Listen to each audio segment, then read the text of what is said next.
Number 5 ranked Morningside College brought with them a fast-paced offense and put on a show for a quarter and a half. But in the end, it was your number 4 ranked University of St. Francis football team that truly dazzled the fans, giving Coach D his 300th career win in the 42-35 victory over the Mustangs.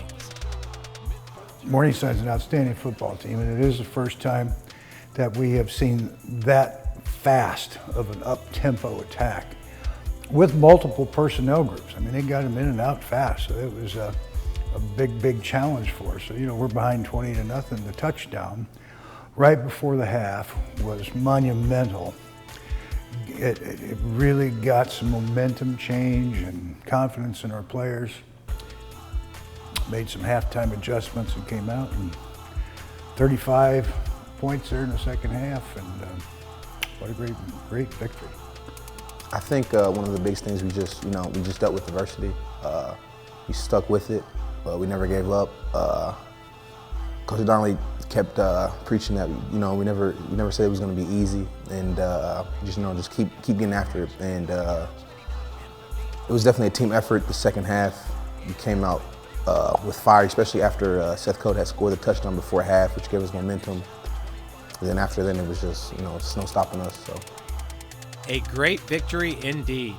In fact, it was USF's second largest comeback in an NAIA FCS game. The Cougars trailed 27-0 to Lamb Butte in 2000 before dominating the second half en route to a 48-33 victory, a game Coach D remembers well. Oh, sure. I sure do. That was the first home playoff game we were able to host. Snowing, it was tough. We didn't have turf back then. It was a sloppy day. Got behind, I think everybody like a deer in headlights, first big playoff game. And then finally we settled in and got a touchdown right before the half. And then snowball, we had 48 unanswered points. Defensive tackle Eric Hemmelgarn was named Defensive MVP after he recorded 9 tackles, 5 tackles for a loss, and 1.5 sacks.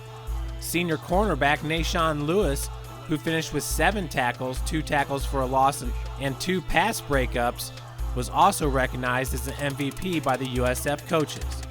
Well, Eric Hemmelgarn is just dominating. He is just a big, strong young man that gives everything he's got, and he is a force in the middle. I mean, he's a 2-gap guy. Really helps keeping blockers off of linebackers, and he's going to push that center back and make it difficult for offenses to operate. Nashawn is a young man who has had a gradual maturation process through his time here and is now peaking at the proper time and is doing a great job. The Cougar offense certainly peaked at the right time this past Saturday. Quarterback Nick Ferrer threw 5 touchdowns, which brought his single-season total to 46, a new USF record, passing Jeremy Hiblin's total of 41 touchdown passes in that special season of 2000. Wide receiver Seth Coate caught 5 passes for 124 yards and 3 touchdowns, moving him to number 2 all-time for USF receiving yards. Great players, great young men, great combination. Maybe one of the greatest pass combinations in NAIA football history. Seth has range, he's got speed, he has great ball skills. Nick throws the ball as well as anybody I've seen at this level, so it's a great combination. And then, you got to compliment our offensive line and the protection that they provided in the supporting cast in the receiving corps. And then you throw in Justin Green with the run game that was dominating. And you put all that together and you have 35 straight points in the second half and round 2 victory. But in the round 2 victory, it was running back Justin Green who shined the most.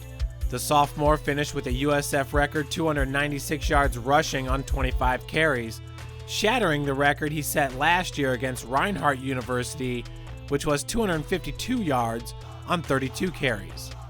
Well, I'll tell you, if we have performances like that each and every week in our running game, we're going to be awfully tough to stop.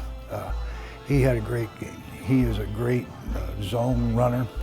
He has that speed, and once he gets on the edge, good luck. You know, he's a great football player, and I'm so happy for him that things are really coming together.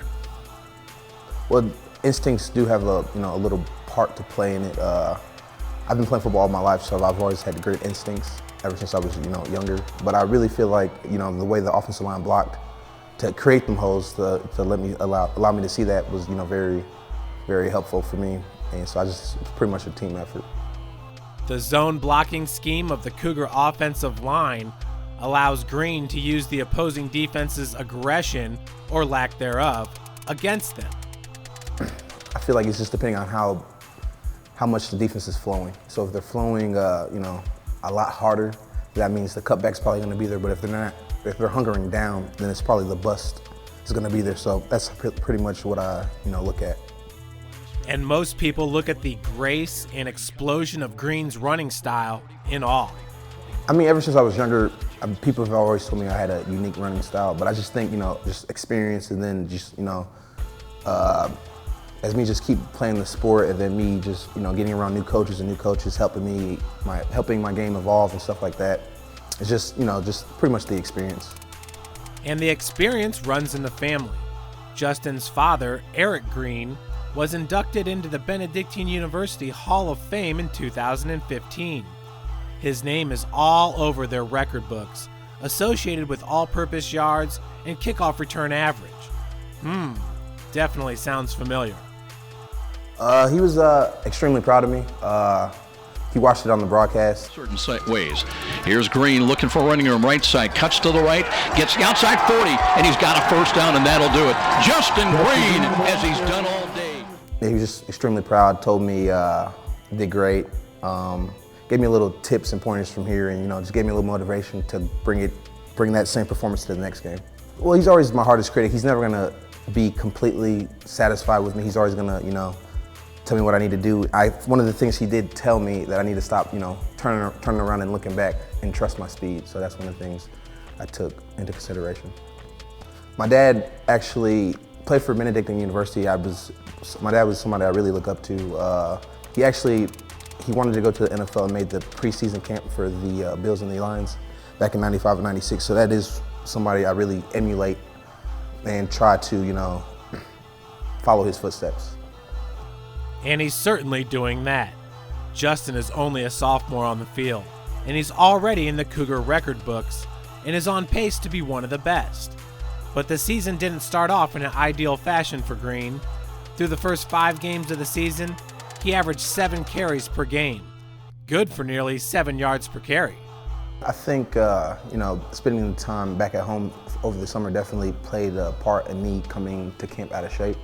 I really can't blame anybody but myself for, the carries that I was receiving, and, me not really playing that much because of eligibility issues and stuff like that. So really, I can't, blame anybody but myself.